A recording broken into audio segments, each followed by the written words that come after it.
Iki acarane napa? Acara sunat Rasul.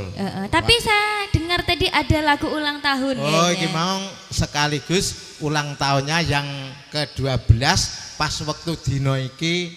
Oh, jadi anaknya ulang tahun bapaknya sunat ngoten. Oh, iku walik to, kok tuapuki karo buke. Lah piye to? Lah jare acarane sunat karo anake ulang tahun. Lah ya bapake sing anak sing disunat Rasul kuwi sekaligus ulang tahun hari ini juga yang ke-12.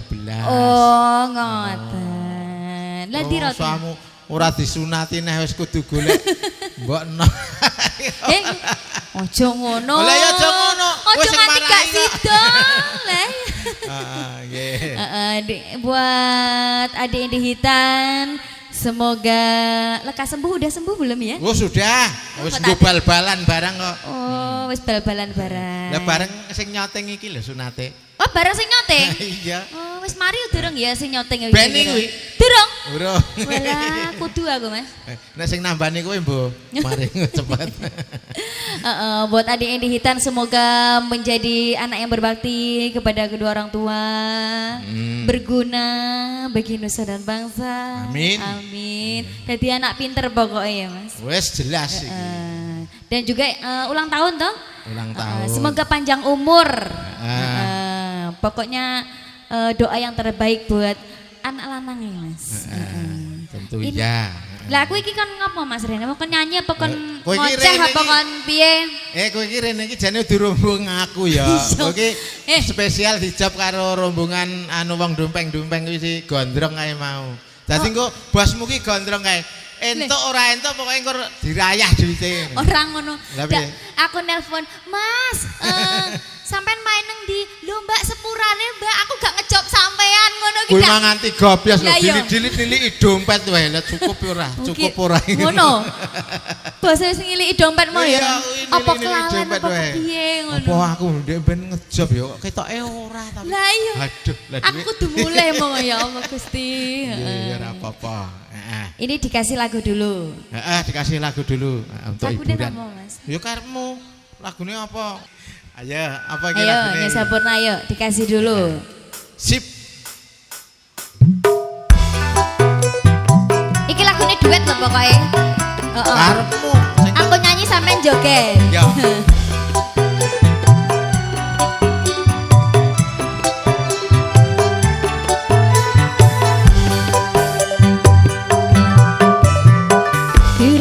Gare jatuh neng atiku teka-tekane sliramu nambahi loro batinku aku ora percaya nanging kabeh kuwi nyata cedhon ning ngarepe mata yen sliramu kuwi cidra.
siji-siji sik mergo le Lah, nyambut gawe iki sik arep suwe ya ta. Heeh, ambekan barang ya kan. Heeh, penyanyine wakeh. Akeh ya. Matur suwun. Nggih, matur suwun.